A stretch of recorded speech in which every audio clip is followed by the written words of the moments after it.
Assalamualaikum warahmatullahi wabarakatuh.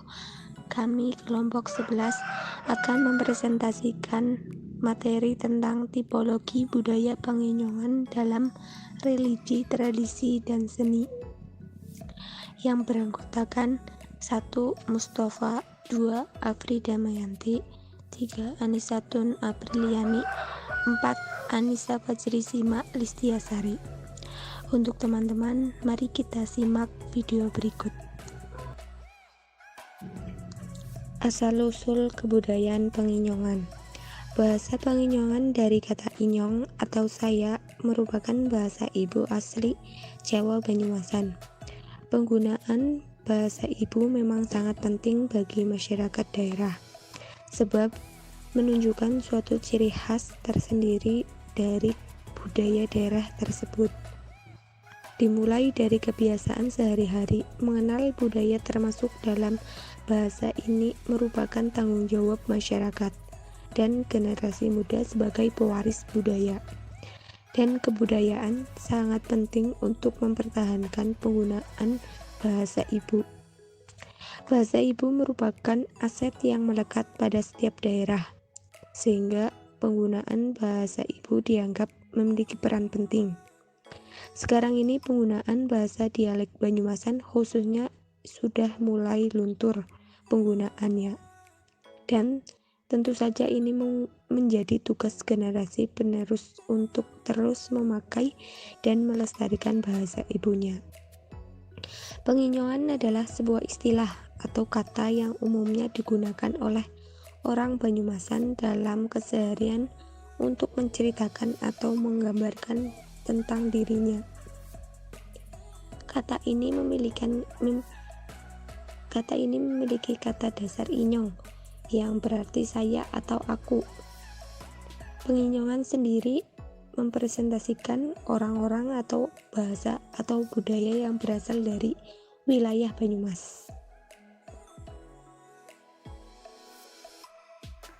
Filosofi Penginyongan.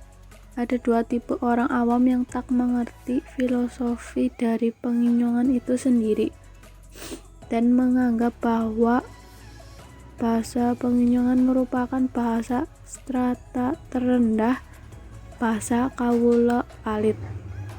1.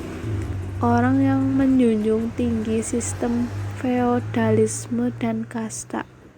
2. Orang yang menggunakan bahasa Penginyongan sendiri yang termakan oleh stereotip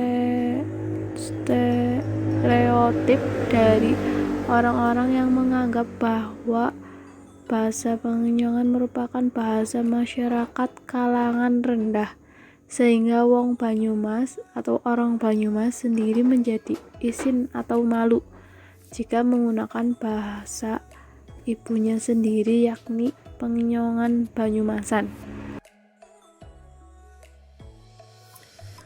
Faktor berkurangnya budaya Penginyongan. Ternyata ada banyak faktor mengapa masyarakat sekarang, terutama generasi muda atau milenial, enggan atau emoh menggunakan bahasa ibunya atau bahasa daerahnya sendiri. Tak terkecuali di Banyumas sendiri. Faktor tersebut bisa kita bagi menjadi dua, yakni faktor internal dan eksternal. Untuk faktor internal sendiri adalah kurangnya kesadaran diri untuk menguri atau melestarikan bahasa ibunya sendiri. Ada juga yang merasa tertekan dan malu jika menggunakan bahasa ibunya dianggap kuno, kurang gaul, dan deso oleh lingkungan sekitar. Nah, ini akan menyambung ke faktor eksternal, yakni tertentu saja perkembangan teknologi, modernisasi dan globalisasi yang tidak diimbangi dengan kesadaran akan akar daerahnya. Ia tidak memiliki kecintaan pada tanah kelahiran akan semakin menjadikannya rapuh untuk mencintai bahasa ibunya sendiri. Yang lebih parah lagi jika ditarik ke konteks masyarakat Banyumas, sebagian orang tua Banyumas lebih menyukai anak-anaknya bisa menggunakan bahasa kromo atau inggilan yang dianggap memiliki derajat tingkat tinggi dan berungguh-ungguh.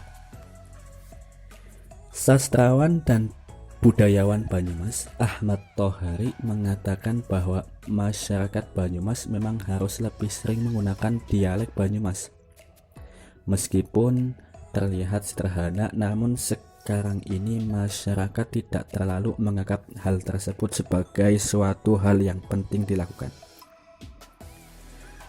Masyarakat hendaknya dapat mempertahankan budaya daerahnya masing-masing, meskipun adanya dorongan dari luar untuk mengenal budaya lain, tetapi jangan sampai kehilangan jati diri, kehilangan identitas dirinya dari akar budaya ibunya.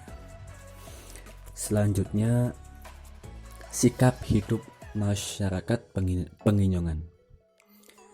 Masyarakat Penginyongan memiliki ciri khas yang apa adanya, terus terang, apa mestinya, tanpa basa-basi serta blak-blakan. Sifat tersebut sering disebut dengan sifat cablaka.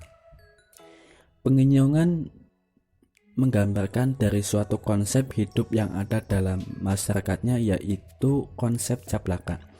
Cablaka ini merupakan sifat atau watak khas orang Penginyongan yang merupakan perwujudan budaya yang muncul di masyarakat tersebut.